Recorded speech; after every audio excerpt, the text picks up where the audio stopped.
ఈ రోజే సబ్స్క్రైబ్ చేయండి, మీ ఫేవరెట్ షోస్ చూడండి. నువ్వు మోసగత్తెవి కాదు భూమి, కానీ మీ నాన్న మహా మాయగాడు.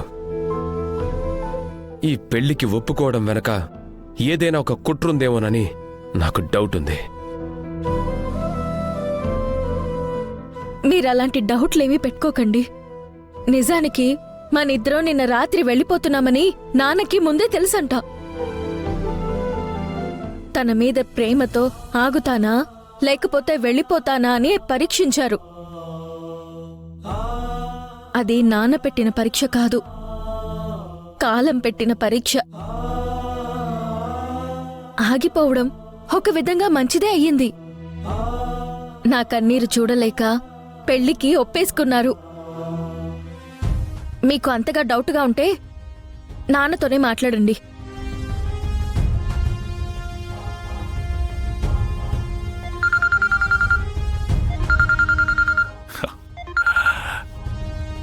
చెప్పమ్మా.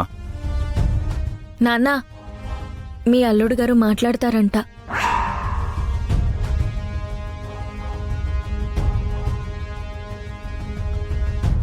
ఇవమ్మా. ఇదిగోండి, నాన్న మాట్లాడతారంట.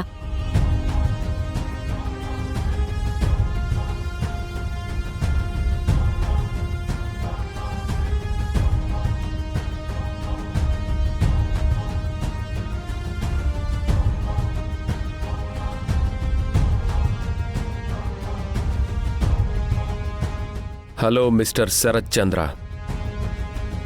చెప్పండి. అండి, అబ్బా ఏం మర్యాద! నిజంగా మా పెళ్లికి మీరు ఒప్పుకున్నారా? ఒప్పుకున్నాను గగన్ గారు. ఎందుకో? మీకు పెళ్ళై ఒక కూతురు పుడితే అప్పుడు తెలుస్తుంది ఏ తండ్రి తన కూతురు కన్నీరు చూడలేడని.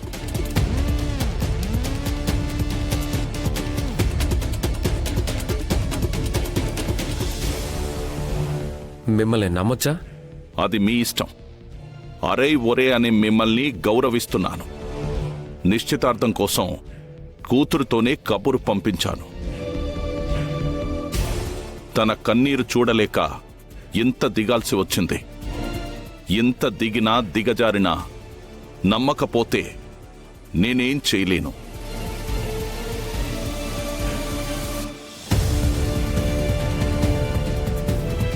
ఇప్పుడు మీరు చూపించిన ఫ్రస్ట్రేషన్ని బట్టి మీ మాట మీద నమ్మకం వస్తుంది.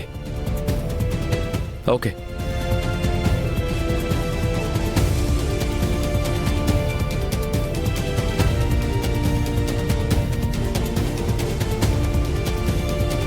నమ్మారు కదా, మరి నిశ్చితార్థానికి వస్తారా? థ్యాంక్ యూ బావా.